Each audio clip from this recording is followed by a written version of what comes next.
Good news! Nagbibigay na ng safe loan ang Pag-ibig para sa inyong financial emergencies. Mas mabilis na at mas madali na itong makuha. Ano ba ang safe loan? Ang safe loan ay isang bago at pansamantala, take note ha, pansamantalang programa at hindi kapalit ng regular na multipurpose loan. So iba po ito sa regular na loan ng Pag-ibig.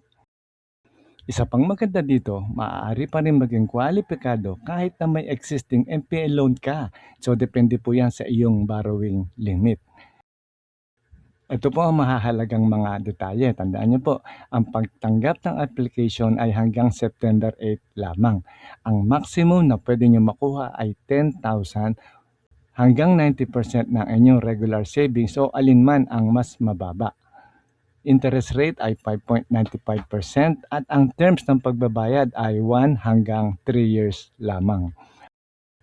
So ano ang mga requirements? Una, kailangan aktibo ang Pag-ibig member, may sapat na regular savings, may valid ID at may Pag-ibig loyalty card plus o kaya ay bank account para sa pag-release ng inyong loan. So paano tayo mag-a-apply online? Una, i-open natin ang ating Pag-ibig app account. Sunod ay piliin natin apply for managed loans. And then makikita nyo na yung apply for a short-term loan. And then dito makikita nyo na yung special assistance for financial emergencies. Yan po yung safe loan. Yan po yung pipiliin natin. And then susunod, kailangan naman ng inyong loyalty card plus o ang inyong bank account details. So piliin nyo lang po kung alin dyan o kung saan nyo gustong pabagsakin ng inyong loan. Then, kailangan na rin ng supporting documents. Una, ang inyong isang valid ID at pangalawa ay ang inyong selfie na hawak ang inyong ID. And then susunod, hintayin na ang resulta at makakatanggap ka na ng email o text update tungkol sa status ng iyong application.